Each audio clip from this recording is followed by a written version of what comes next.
이 시간 함께 보실 하나님 말씀 민수기 25장 말씀입니다. 민수기 25장 1절에서 9절 말씀입니다. 구약 성경, 제가 가진 성경책 238페이지 민수기 25장 1절에서 9절 말씀입니다. 하나님 말씀을 봉독하겠습니다. 이스라엘이 시딤에 머물러 있더니 그 백성이 모압 여자들과 음행하기를 시작하니라. 그 여자들이 자기 신들에게 제사할 때 이스라엘 백성을 청하매 백성이 먹고 그들의 신들에게 절함으로 이스라엘이 바알볼에게 가담한지라. 여호와께서 이스라엘에게 진노하시니라. 여호와께서 모세에게 이르시되 백성의 수령들을 잡아 태양을 향하여 여호와 앞에 목매어 달라. 그리하면 여호와의 진노가 이스라엘에게서 떠나리라. 모세가 이스라엘 재판관들에게 이르되 너희는 각각 바알볼에게 가담한 사람들을 죽이라 하니라. 이스라엘 자손의 온 회중이 회막문에서 울 때에 이스라엘 자손 한 사람이 모세와 온 회중의 눈앞에 미디안의 한 여인을 데리고 그의 형제에게로 온지라. 제사장 아론의 손자 엘르아살의 아들 비느하스가 보고 회중 가운데서 일어나 손에 창을 들고 그 이스라엘 남자를 따라 그의 막사에 들어가 이스라엘 남자와 그 여인의 배를 꿰뚫어서 두 사람을 죽이니 연병이 이스라엘 자손에게서 그쳤더라. 그 연병으로 죽은 자가 24,000명이었더라. 아멘.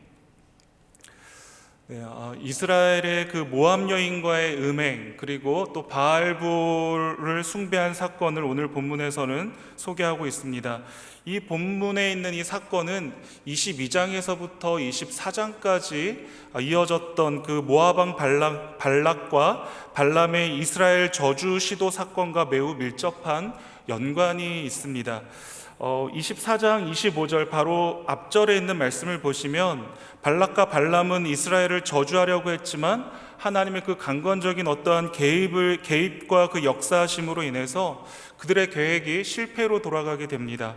그리고 그 모든 계획이 실패로 돌아가자 각각의 처소로 돌아가게 되었다라고 25절에서 24장 25절에서 말하고 있습니다. 여러분, 우리가 22장에서부터 24장까지 있는 말씀을 보셔서 아시겠지만 모압왕 발락은 어떻게 해서든지 이스라엘을 저주하고 싶었습니다. 그래서 술사인 발람을 불러서 그들을 저주하게 했던 것이죠. 그럴 때마다 하나님께서는 그 발람의 입술에 저주의 말씀이 아닌 축복의 말씀을 주시고 그것을 있는 그대로 전하게 강권하셨습니다. 23장 8절에 있는 말씀을 한번 보실까요? 23장 8절에 있는 말씀을 보시면 이렇게 말씀하고 있습니다. 하나님이 저주하지 않으신 자를 내가 어찌 저주하며 여호와께서 꾸짖지 않으신 자를 내가 어찌 꾸짖으랴 라고 말하고 있습니다. 이것이 하나님께서 발람에게 주셨던 첫 번째 예언 가운데 발람이 했던 예언의 내용 중에 한 말이었습니다. 또 두 번째 예언은 23장 19절에 있는 말이었습니다. 23장 19절에 있는 말씀 보시면 하나님은 사람이 아니시니 거짓말을 하지 않으시고 인생이 아니시니 후회가 없으시도다. 어찌 그 말씀하신 바를 행하지 않으시며 하신 말씀을 실행하지 않으시랴 라고 또 말씀하고 있습니다. 또 세 번째 예언의 말씀은 어떤가요? 24장 8절과 9절 말씀입니다. 24장 8절과 9절에 있는 말씀을 보시면 이렇습니다. 하나님이 그를 애굽에서 인도하여 내셨으니 그 힘이 들소와 같도다. 그의 적국을 삼키고 그들의 뼈를 꺾으며 화살로 쏘아 꿰뚫으리로다. 꿇어앉고 누움이 수사자와 같고 암사자와도 같으니 일으킬 자 누구이랴. 너를 축복하는 자마다 복을 받을 것이요 너를 저주하는 자마다 저주를 받을지로다. 이렇게 하나님께서는 발람을 통해서 이스라엘을 어떻게 해서든지 복 주시려고 하고 계시고 또 축복하고 계신다라는 것을 우리는 보고 있습니다. 그런데 지금 그 25장으로 넘어오면서 시딤에서 음행하고 또 바알볼을 섬기고 있는 이 사건이 등장하고 있는 겁니다. 여러분, 지금 22장에서 24장에 있는 이 사건과 25장에서 이스라엘이 하나님을 반역하고 또 시딤에서 음행을 저지르고 또 바알볼을 섬기고 있는 이 사건이 대비되어서 보이고 계시지 않습니까? 대비가 되어지고 있죠. 하나님께서는 어떻게 해서든지 이스라엘 백성들이 알든지 모르든지 간에 그들을 저주하려고 하는 자를 하나님께서 개입하시고 역사하셔서 어떻게 해서든지 복 주시려고 하고 계시고 축복하려고 하고 계시는 그때에, 지금 이스라엘 백성들은 시딤에 머물러 있을 그때에 그들은 음행을 저지르며 하나님을 떠나 바알보를 섬기는 그 반역의 자리로 스스로 들어가고 있는 것을 보게 됩니다. 여러분, 이 모든 사건이 단순히 일어난 사건은 아니었습니다. 우발적인 사건도 아니었던 것이죠. 그것을 어떻게 알 수 있는가를 보시면 한번 성경을 넘겨보실까요? 민수기 31장입니다. 민수기 31장 16절에 있는 말씀 저희들 한번 같이 읽어보겠습니다. 민수기 31장 16절 말씀입니다. 같이 한번 읽겠습니다. 보라, 이들이 발람의 꾀를 따라 이스라엘 자손을 부올의 사건에서 여호와 앞에 범죄하게 하여 여호와의 회중 가운데 연병이 일어나게 하였느니라. 아멘. 지금 이 볼 때 발람의 꾀를 따라라고 말하고 있습니다. 다시 말하면 지금 25장에서 이 시딤에서 음행한 이 사건은 지금 우발적으로 그 모압의 여인들이 아름다워서 이 아름다움에 취해서 이스라엘 백성들이 범죄한 것이 아니었다라는 겁니다. 하나님께서 그 모압 왕 발락을 통해서 발람이 이스라엘을 저주하게 하였더니 하나님께서 그것을 막으시고 복 주시고 축복하는 예언의 말씀을 주셨더니 발람이 그 각자의 처소로 돌아갈 때 발락에게 꾀를 얘기해 준 것이죠. 한 가지의 방법을 더 자기의 생각을 얘기해 준 것이 바로 이 미인계였던 것입니다. 이 모든 것이 발람의 꾀를 따라서 부올의 사건에서 일어났다라고 하고 그것이 여호와 앞에 범죄가 되어서 회중 가운데에서 이스라엘 백성들이 연병이 일어나게 되었다라고 31장 16절에서 분명하게 말해주고 있습니다. 모압 형제의 시딤에서 백성들에게 모압 여자들의 유혹에 넘어가서 음행을 저지르기 시작한 이 모든 사건이 발람의 꾀로부터 시작되었다라는 것을 이후에 모세의 입을 통하여서 민수기 31장에서 이렇게 나오게 되는 것이죠. 모압의 최고 권위자였던 발락과 또 신통력이 가장 뛰어났던 술객 발람이 실패한 저주를 오히려 모압 여자들이 해내고 있는 것입니다. 이스라엘 백성들은 모압 여인들이 섬기던 바알부올의 제사에 초대받아서 참여하게 됐습니다. 그리고 그들과 함께 제사 음식을 먹은 것이죠. 이스라엘 백성들과 모압 여자들이 먹은 제사 음식은 분명히 제사로 바쳐진 짐승의 고기였을 겁니다. 이 고기는 이스라엘의 레위기 율법에 따르면 화목제의 고기와도 비슷한 성격의 것이었죠. 그래서 가나안 문화권의 다른 민족들에게도 그 제사를 지낸 이후에 제물로 바쳐진 고기를 이웃들과 나눠 먹으며 식탁의 교제를 나누는 화목제와도 비슷한 관행이 있었던 겁니다. 그래서 이스라엘 사람들은 그것에 대하여서 별로 개의치 않고 그들과 함께 했던 것입니다. 이스라엘 사람들이 모압 여인들의 제사에 참여했다는 것은 그들이 얼마나 깊숙이 모압 여인들과 친밀한 관계를 평소에 가지고 있었는지를 말해주고 있습니다. 결국 모압의 이 바알볼의 신전에서는 제의적인 성관계, 그러니까 제사를 지내는 방식이 여사제와 함께 성적인 관계를 맺으면서 그들의 그 신에게 다가가는 그 방법이 있었던 겁니다. 특히 바알은 태양신으로서 남자를 의미합니다. 그러므로 그 신전을 지키는 사제들은 여자들이었고 이 여사제들이 그들의 신에게 제사를 지내는 방법은 남자와 성관계를 맺으면서 자신의 그 신을 즐겁게 해주는 그러한 제사의 방법들이 있었던 것이죠. 결국은 이 이스라엘 백성들은 이 바알볼의 그 제사에 참여를 했고 또 그런 제의적인 성관계가 그들의 사악한 종교적 관행으로 실천되어질 때 그들도 거기에 동참하게 되었던 것입니다. 이런 배경에서 3절을 보시면 25장 3절로 넘어와서 보시면 그들이 바알볼에 가담했다라는 표현이 나오고 있습니다. 가담하다라는 이 가담하는 행위를 가리키는 히브리어 단어의 뜻은 강한 결속의 뜻을 내포하고 있습니다. 이 가담하다라는 단어는 대단히 강한 결속, 또 깊숙이 배인 습관적인 동작이나 집착을 뜻하고 있습니다. 범죄자들의 행위가 일시적인 충동이 아니라 고질적으로 오래전부터 지속적으로 이루어져 왔었던 고질적인 범죄, 그것을 지금 가담하다라고 말하고 있는 겁니다. 그들이 바알불에 가담했다라는 것은 일회적으로 했던 사건이 아니었다라는 것입니다. 시딤에 머무는 가운데, 시딤에 머무는 동안에 그들은 지속적으로 그와 같은 범죄를 저질렀음을 이 가담했다라는 말에서 우리가 알 수가 있는 것이죠. 여러분, 종교적인 혼합과 성적인 음행은 동시적인 범죄로 발생한다는 경고가 이미 출애굽기 34장에서 모세가 하나님 앞에 두 번째 돌판을 10계명 돌판을 받으러 갔을 때 하나님께서 모세에게 분명하게 경고하셨고 주셨던 말씀이었습니다. 저희들 출애굽기 34장 14절에서 16절 말씀 한번 보실까요? 다 같이 읽겠습니다. 너는 다른 신에게 절하지 말라. 여호와는 이름하는 질투의 하나님임이니라. 너는 삼가 그 땅의 주민과 언약을 세우지 말지니 이는 그들이 모든 신을 음란하게 섬기며 그들의 신들에게 제물을 드리고 너를 청하면 내가 그 제물을 먹을까 함이며 또 내가 그들의 딸들을 내 아들들의 아내로 삼음으로 그들의 딸들이 그들의 신들을 음란하게 섬기며 내 아들에게 그들의 신들을 음란하게 섬기게 할까 함이니라. 하나님께서는 이미 모세를 통하여서 이스라엘 백성들이 이방 여인들과 또 이방 신들을 섬기지 말 것을 분명하게 강력하게 경고하고 계시고 권고하고 계십니다.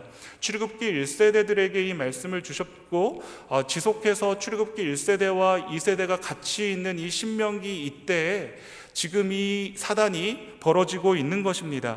결국 이스라엘은 이 시딤 음행 사건으로 우상 숭배의 결과가 무엇인지를 그 쓰라린 대가를 지불하면서 배워야만 했습니다. 이스라엘을 범죄에 빠뜨린 발람 역시 하나님의 심판을 받아서 결국에는 비참한 최후를 맞이하는 사건이 31장에 등장하게 되는 것이죠. 여러분, 여기서 우리는 이 죄의 비극적인 결과가 얼마나 큰가에 대하여서 오늘 본문을 통해서 우리는 살필 수가 있습니다. 1절을 한번 보실까요? 저희들이 1절을 한번 보시면 영적인 훈련 또 이 신앙생활에는 휴식이 없다라는 것을 우리는 분명히 볼 수가 있습니다. 1절에 있는 말씀을 보시면 이스라엘이 시딤에 머물러 있더니 라고 말씀하고 있습니다. 우리는 여기서 이스라엘 백성들이 음행과 우상숭배라는 죄악에 빠진 한 원인이 무엇이었는가를 살필 수가 있습니다.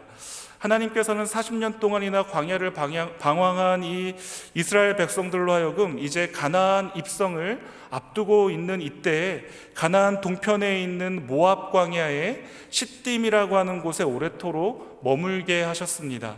여러분, 그것은 오랜 광야 생활로 인해서 지친 몸을 쉬게 하고 또 가나안에 들어갈 준비를 하도록 하기 위함이었습니다.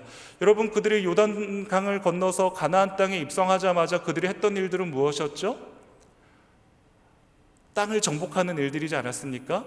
다시 말하면 전쟁을 준비하고 이제 요단강을 건너가기만 하면 이제 전쟁을 치러야만 하는 그때였습니다. 그렇기 때문에 그들은 하나님께서 그들을 시딤에서 머무는 동안에 잘 추스르고 또 잘 준비하여서 싸울 준비를 하게 하였던 것이었습니다. 그럼에도 불구하고 이 시딤은 따라서 노는 곳이 아니고 쉬는 곳이 아니라 또 다른 전쟁의 시작을 위해서 또 말씀과 기도로 준비하는 곳이어야만 했던 것입니다. 다시 말하면 깨어 있어야만 했던 곳이 바로 시딤이었습니다. 그런데 이스라엘 백성들이 그런 하나님의 뜻을 다 알지 못하고 깨닫지 못하고 게으르고 무사안일한 생활을 함으로 인해서 영적으로 어두워졌고 또 우상숭배의 빌미를 제공하게 된 것이었습니다. 죽음에 이르는 7가지의 죄라는 책에서 수도사 카시아누스는 정욕에 대해서 이렇게 말하고 있습니다. 정욕은 나태와도 긴밀하게 연관되어 있다라고 말합니다. 나태해지면 정욕에 사로잡힐 가능성이 커지기 때문인데 가장 대표적인 예는 다윗이 밧세바를 불러들인 그 사건을 말하고 있습니다. 다윗은 자신이 마땅히 출전해야 할 전장에 나아가는 일을 다른 장수에게 맡기고는 궁에서 할 일 없이 시간을 보내다가 목욕하는 밧세바를 보게 되고 또 보게 되면서 정욕에 빠지게 된다는 것이죠. 그래서 심신이 느슨해져 있을 때 정욕의 공격을 받으면 쉽게 넘어갈 수밖에 없다라고 이 수도사 카시아누스는 말하고 있습니다. 지금 시딤에 머물러 있는 이스라엘의 상태가 이러했습니다. 잠시 숨고르기를 하고 가나안을 점령하기 위한 그 준비를 해야 되는 상황에서 그들은 늘어져 있었습니다. 또 언제 하나님의 구름 기둥이 움직일까? 그것을 바라보면서 그냥 그들은 준비하고만 있었습니다. 준비하는 시간들이 길어지자 느슨해지게 된 것이었습니다. 그리고 그래서 그들은 늘어져 있었고 그곳의 여인들이 자신들의 눈에 들어오게 되었습니다. 그리고 그곳의 여인들을 즐거워하고 있었던 것이죠. 마치 삼손이 이방 여인의 속삭임과 간청에 마음이 녹아내린 것처럼 이스라엘 백성들도 모압의 여인들의 눈짓과 몸짓에 녹아내렸던 것입니다. 그리고는 모압 여인들이 섬기던 우상에게까지 절하고 그들만의 방식으로 제사하게 된 겁니다. 그러므로 성도 여러분, 신앙생활에 있어서, 우리의 신앙에 있어서 휴식이란 있을 수가 없습니다. 왜냐하면 신자인 우리들에게는 이 세상은 죽을 때까지 계속되는 영적인 전쟁터이기 때문에 그렇습니다. 여러분, 전쟁터라 하더라도 계속해서 싸우는 것 아닙니다. 싸우다 지치면 뒤에 있는 부대가 먼저 앞으로 가서 대신 싸워주는 동안에 잠시 뒤로 빠져서 쉬다가 다시 전열을 가다듬고 또 정열이 잘 준비가 되어지면 또다시 앞으로 치고 나가서 싸우게 되는 것이죠. 계속해서 앞에서만 계속해서 싸울 수 있는 노릇은 아니라는 것입니다. 지금 하나님께서는 이 이스라엘 백성들에게 잠시 숨고르기를 하고 더 큰 일을 위하여서 잘 준비할 그때에 그들은 하나님의 그 뜻을 다 알지 못하고 전혀 깨닫지 못하고 자신들 눈에 보기 좋은 대로, 자신들 마음에 좋은 대로 행하고 있었던 것입니다. 그러므로 우리는 사단은 이러한 성도의 영적인 나태함을 결단코 놓치지 않기 때문에 우리의 삶이 힘들 때는 좀 더 기도와 말씀에 힘을 기울이도록 하기 위한 하나님의 섭리라는 것을 깨닫고 우리는 더욱더 말씀과 기도에 전념해야 될 겁니다. 또 우리의 삶이 편할 때는요, 이전보다는 좀 덜 근심 걱정거리가 없고 또 염려되어지는 것들이 없고 평안하다면요, 그러면 우리는 그때는 늘어져 있어도 될까요? 그렇지 않죠. 그럴 때는 또 다른 헌신과 사명을 감당하기 위해서 하나님께서 영적으로 준비하라고 이 평안한 시간을 주시는구나 생각하시고 우리는 늘 하나님의 앞에서 말씀과 기도로 깨어 준비하는 그 하나님의 배려의 시간들을 잘 지혜롭게 보낼 수 있는 은혜가 있어야 될 줄로 믿습니다. 그럴 때 사단의 세력이 성도를 넘보지 못할 뿐만 아니라 넘본다고 해도 모든 시험을 이길 수 있는 겁니다. 여러분, 이스라엘 백성들은 이 모압 여인들과 이 음행의 대가가 얼마나 컸는지 우리는 알게 됩니다. 연병의 재앙이 시작되어서 많은 사람들이 죽기 시작한 겁니다. 그래서 백성들은 모두 회막 입구에서 모여서 울고 있었습니다. 이 눈물은 회개와 또 하나님 앞에 탄식의 눈물이었을 겁니다. 자신들의 그 죄를 뉘우치며 후회의 눈물이었을 겁니다. 그때 한 남자가 모세와 회중이 보는 앞에서, 다시 말해서 성막 입구 앞에서 뻔뻔하게 이 미디안 여자 한 명을 데리고 그의 형제들에게로 왔다라고 6절에서 말씀하고 있습니다. 형제들에게로 왔다라는 것은 기본적으로 형제를 의미하지만 더 확대시켜서 볼 때 가족을 의미하기도 합니다. 다시 말하면 이 이방 여인, 이 미디안 여인을 이 자신의 가족들에게로 데리고 왔다라는 말은 무슨 말입니까? 이 말은 이 여인과 결혼하겠다라는 의미입니다. 지금 이 모든 사람들이 연병으로 인해서 수많은 사람들이 죽어나가고 있는 상황 가운데 모든 이스라엘 백성들이 회막 앞에서 하나님 앞에 탄식하며 후회하고 회개의 눈물을 흘리고 있을 그때에 시므리족 속의 한 지파의 아들이었던 시므리라고 하는 사람이 그 미디안족 속의 여인을 아내로 데리고 온 것이었습니다. 여러분, 결국은 이 일을 통하여서 이 족속의 지파장의 아들이 그러한 일을 벌였다라는 것은 이스라엘 백성들 사이에 또 그 지도자급 되어지는 그들 사이에 이미 이방 여인들과 이 혼인하는 일들이, 하나님의 말씀을 어기는 일들이, 하나님의 말씀을 우습게 하는 일들이 비일비재하게 일어났다라고 하는 것, 우리는 그것을 알 수가 있는 것입니다. 이스라엘 온 회중이 회막 앞에 모여서 울고 회개하고 있는 와중에 이 한 여인을 데리고 오는 것을 본 제사장 아론의 손자였던 비느하스는 창을 들고 그 사람의 장막에 들어가서 남자와 여자의 배를 꿰뚫어서 죽여버립니다. 하나님 앞에서 용납될 수 없는 심각한 죄를 보는 순간 비느하스는 한치의 망설임도 없이 단호한 태도로 이 남자와 여자를 죽임으로 인해서 하나님께서 내리시는 그 열병을 막게 되었습니다.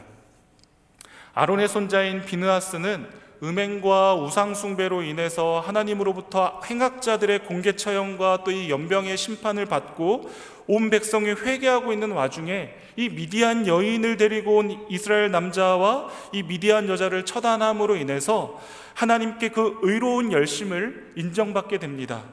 그리고 그 일로 인하여서 이스라엘에 임한 연병을 그치게 했을 뿐만 아니라 자신도 영원한 제사장의 직분을 받는 축복을 받게 되는 것이죠. 성경은 비느하스의 하나님을 위하여 질투하여 이스라엘 자손을 속죄했다라고 13절에서 말씀하고 있습니다. 그날 하루 연병으로 죽은 자의 숫자가 무려 24,000명이나 되었다라고 말씀하고 있습니다. 여러분 12절과 13절에 있는 말씀을 보실까요? 12절과 13절에 있는 말씀을 보시면 하나님께서 비느하스에게 평화의 언약을 주시고 그와 그 후손에게 영원한 제사장 직분을 주시겠다라고 약속하셨습니다.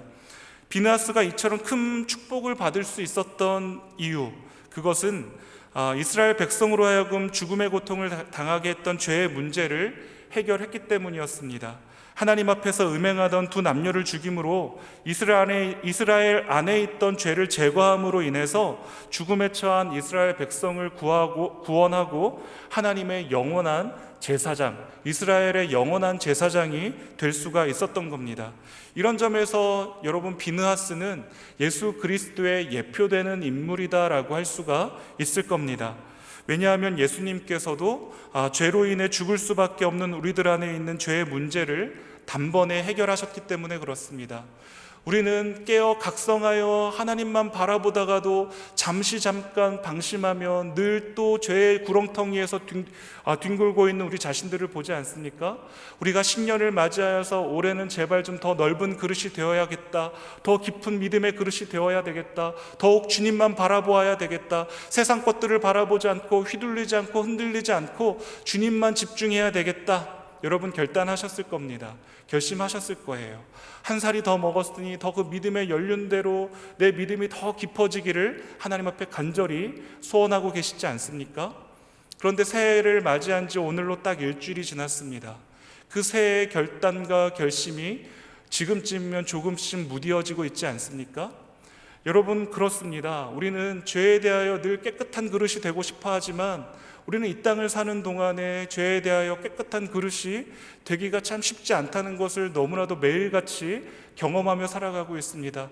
잠깐만 딴 생각하고 잠깐만 눈을 다른 곳으로 돌리면 얼마든지 우리들 마음 가운데 사악한 것들이 늘 우리들 마음 가운데 들어오는 것들을 경험하기 때문에 그렇습니다. 그런 면에서 우리는 죄의 문제를 어떻게 해결할 도리가 없는 너무나도 무능력하고 너무나도 무익한 존재들이 저와 여러분이 아닌가 싶습니다.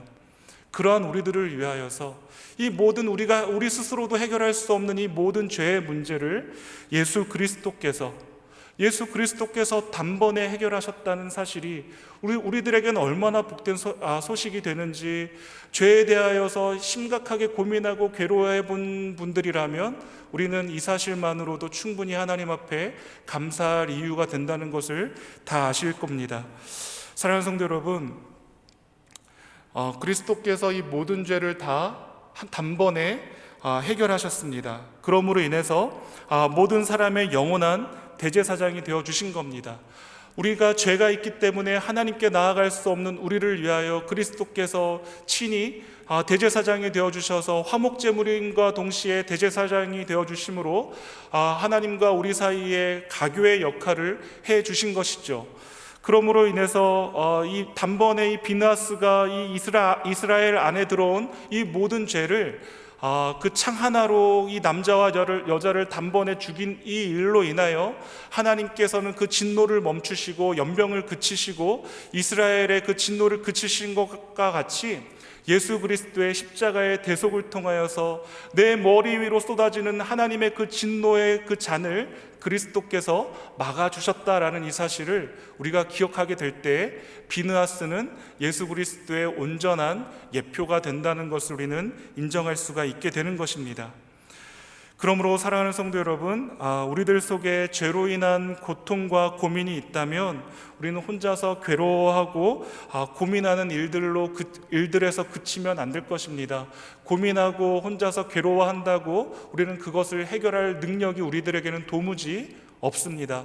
이 작은 죄라 하나라도 눈을 들어서 잠깐 다른 것을 보는 그것조차도 내 의지로는 할 수가 없더라는 것입니다.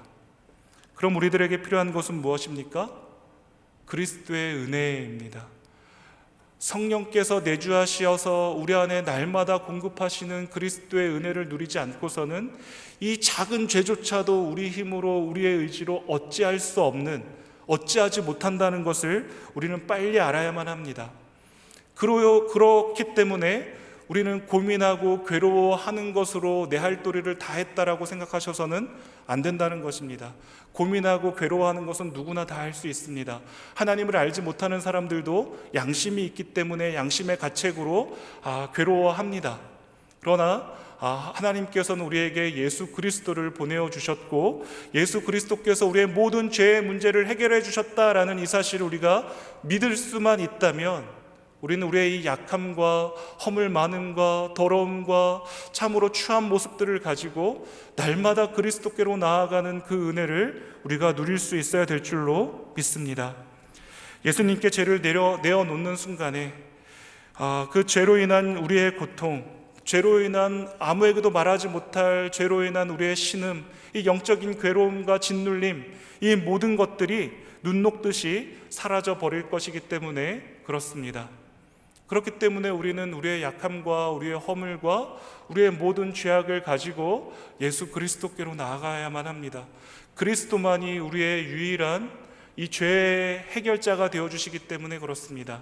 이미 해결자가 되어주셨기 때문에 그런 겁니다. 그뿐만 아니라 예수님께서는 비느하스와는 비교할 수도 없는 완전한 제사장이시므로 어떠한 죄의 문제도 해결하시고 또 예수님께서 해결하지 못하실 죄의 문제는 없기 때문에 우리는 그리스도께로 나아가야 되는 것입니다. 그러므로 우리는 예수님께만 나아가기만 하면 어떤 죄의 문제를 가지고 있는 사람도 이 죄의 모든 문제를 해결받을 수 있습니다. 세상에는 죄로 인해 고통스러워하는 사람들이 많이 있습니다. 그들 중에 어떤 사람은 술로 그 고통을 잊으려 하기도 하고 또 어떤 사람은 육체의 정욕으로 그 순간을 쾌락으로 잊어보려고 합니다. 또 어떤 사람은 너무나도 짓눌린 나머지 죽음으로 이 모든 문제를 해결하려고 하는 경우들도 있습니다. 그러나 그 누구도 그런 방법으로는 자신이 가지고 있는 이 죄의 문제와 고통을 해결할 수 없습니다. 죄는 오직 단 하나의 방법으로만 해결받을 수 있습니다. 말씀드린 대로 우리의 유일하신 또 완전하신 우리의 대제사장 되시는 예수 그리스도께 나아가는 것 말고는 어떠한 방법도 없다는 사실을 이 자리에 계신 우리 성도님들 꼭 유념하시기를 부탁드립니다. 우리 주님에게만 나아가면 이 죄를 물리치시고 대제사장이 되신 예수님께서 우리의 속에 있는 죄도 반드시 물리치시고 죄로 인한 고통의 문제를 완전하게 해결해 주실 겁니다. 그러므로 사랑하는 성도 여러분, 여러분들 속에도 죄로 인한 고통과 고민이 있다면, 어느 누구에게도 말하지 못할 그 괴로움이 있다면, 신음함이 있다면, 또 아무리 분투하고 내 의지로 이겨보려고 아무리 노력을 해도 결국에는 쓰러지고 마는, 또 타협하고 마는 그런 약함이 있으시다면 더 이상 스스로 노력하는 일들을 멈추시고 모든 것을 이기신 예수 그리스도 앞에 그 자신의 모든 약함을 가지고 나아오실 수 있는 그 담대한 은혜를 받아 누리시는 큰 은혜가 있으시기를 주님의 이름으로 축복합니다. 성도 여러분, 하나님께서 우리를 사랑하시고 또 우리의 발걸음을 지키시고 인도하시며 축복하시는 그 이유, 그것은 무엇일까요? 하나님께서 우리를 복주시고 또 우리를 지키시고 또 우리에게 은혜 베푸시는 그 이유는 무엇일까요? 우리가 그러한 대접을 받을 만한 어떠한 존재들이기 때문이 아니라, 또 어떠한 그러한 행동을 했기 때문이 아니라, 우리가 하나님의 백성이기 때문에 그렇습니다. 단지 하나님의 백성이라는 이유만으로 우리는 세상 사람들이 누리지 못하는 엄청난 은혜를 누리고 있는 겁니다. 그러므로 다른 모든 것을 포기해도 하나님의 백성이다라고 하는 이 신분만큼은 절대로 스스로 포기하는 일들이 없으셔야만 하는 겁니다. 하나님의 백성이다라는 것을 포기하는 일은 무엇일까요? 스스로 죄의 자리를 즐거워하며 찾는 일들입니다. 스스로 그 일들을 즐거워하며 그 자리로 나아가는 일들입니다. 그것이 하나님의 백성 되기를 스스로 포기하는 일과 진배 없는 것입니다. 왜냐하면 그리스도께서 우리를 그 죄의 구렁텅이에서 건져내어 주셨는데, 다시 그 죄의 구렁텅이로 뛰어들겠다라고 하는 것은 내가 하나님의 백성 되기를 스스로 포기한다라고 말하는 것과도, 외치는 것과도, 선언하는 것과도 마찬가지이기 때문에 그렇습니다. 그러므로 사랑하는 성도 여러분, 우리는 하나님의 백성이라고 하는 이 놀라운 은혜의 선물을 이미 예수님의 십자가의 그 은혜를 통하여서 받았습니다. 그러므로 다른 모든 것을 포기해도 하나님의 백성이다라고 하는 이 신분만큼은 절대로 포기해서는 안 됩니다. 넘어질 수 있습니다. 쓰러질 수 있습니다. 빠질 수 있습니다. 그러나 불가항력적으로 빠지는 것과 스스로 찾아가서 빠지는 것과는 하나님 앞에서 판단받을 분명한 일이 있으리라고 생각을 합니다. 그러므로 사랑하는 성도 여러분, 우리의 존재와 축복의 유일한 근거가 하나님의 백성이다라는 것을 꼭 기억하신다면, 이 백성다운 모습으로, 백성됨의 모습으로 우리의 모든 삶을 하나님 앞에 드리며 살아갈 수 있는 저와 여러분들 다 되시기를 주님의 이름으로 축복합니다. 세상이 우리로 하여금 의심하고 또 믿음을 흔들리게 하고 또 하나님을 떠나도록 유혹할 때, 여러분, 우리가 제일 먼저 해야 될 것은 무엇이겠습니까? 오늘 말씀을 비추어 보면 우리가 제일 먼저 해야 될 것은 지금 내가 머물고 있는 자리를 한번 둘러보는 일이 우리들에게 있어야 될 줄로 압니다. 시딤에 머물 때에 가나안 정복을 준비하고 있는지, 아니면 나태함에 빠져서 정욕과 탐욕의 싸움을 하고 있는지 둘러봐야 하는 것입니다. 지금 내가 머물고 있는 이 자리에서 나는 지금 어떠한 자세로 머물고 있는가? 이 땅이 영적인 전쟁터인데, 이 영적인 전쟁터에서 나는 지금 무엇을 위하여, 무엇을 바라보고 어떠한 삶의 자세로 살아가고 있는가? 우리는 우리 삶의 자세를 우리는 들여다보고 돌아보아야 된다는 말입니다. 나태함에 빠져서 우리가 이 죄의 유혹 가운데 깊이 빠지는 일이 없도록 우리는 늘 깨어서 그리스도만을 바라보며 하나님의 말씀을 통하여 더 앞으로 날마다 전진해 나아갈 수 있는 그러한 자세들을 갖추어야만 될 것입니다. 또 두 번째로 우리가 할 수 있는 일은 죄의 진정한 종결자 되시고 또 평화의 언약자이신 영원한 대제사장 되시는 예수 그리스도께로 달려가는 일이 우리들에게 있어야 될 줄로 믿습니다. 왜냐하면 예수님께만 살 길이 있기 때문에 그렇습니다. 여러분, 저희들 송구영신 예배 때 담임 목사님을 통해서 민수기 6장 이 대제사장의 축복의 말씀을 저희들 올해 축복의 말씀으로 받았습니다. 여러분, 그 축복을 가정에서나 또 일터에서 나누고 또 전하는 자가 되어야 되지 않겠습니까?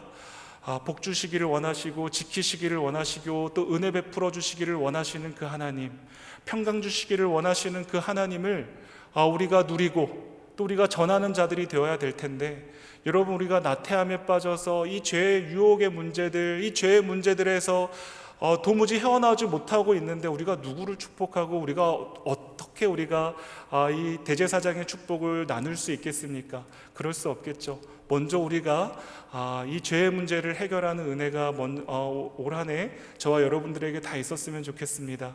우리가 이 죄의 모든 문제들을 해결한 이후에 이 대제사장적인 축복으로 우리의 가정을 축복하고 우리의 자녀들과 아내를 축복하고 남편을 축복하고 우리의 이웃을 축복하고 일터에 또 함께하는 동료들을 축복하는 모든 일들을 통해서 하나님께서 지켜주시고 복주시고 또 은혜 베풀어 주시는, 또 평강 주시기를 원하시는 그 하나님의 은혜를 우리의 모든 삶의 곳곳에서 누리는 그 은혜가 있어야 되지 않겠습니까? 사랑하는 성도 여러분, 말씀드린 대로 우리는 연초에 많은 계획들을 세우셨을 겁니다. 많은 결심들도 하셨을 것이고 그러셨을 겁니다. 이제 서서히 힘이 빠져가고 그 결단이 희미해져 가게 될 그때, 그럴 때라도 여러분, 그리고 또 이 모든 것들과 관계없이 우리 모두 우리가 머문 자리가 깨어있는 자리인지, 또 준비하고 있는 자리인지, 주님을 바라보는 자리인지를 살피는 그러한 지혜 있는 모습이 저와 여러분들에게 다 있으시기를 주님의 이름으로 축복합니다.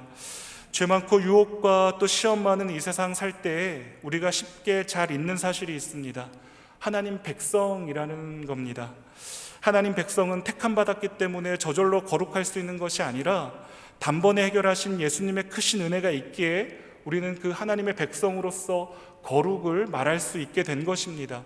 우리가 거룩해서 거룩을 말할 수 있는 것이 아니라 별반 다를 바가 없지만 그리스도께서 우리의 모든 이 더러움을 해결하여 주셨기 때문에 우리가 감히 거룩을 말할 수 있게 된 것이죠.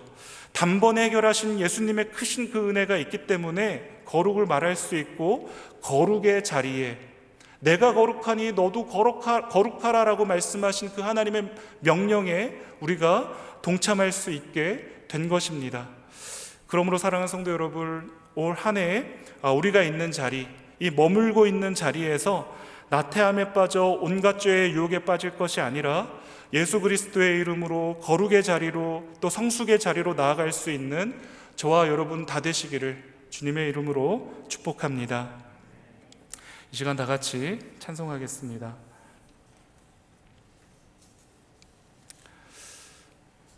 나의 영혼이 잠잠히 하나님만 바라며 나의 구원이 그에게서 나는도다. 오직 우리의 구원이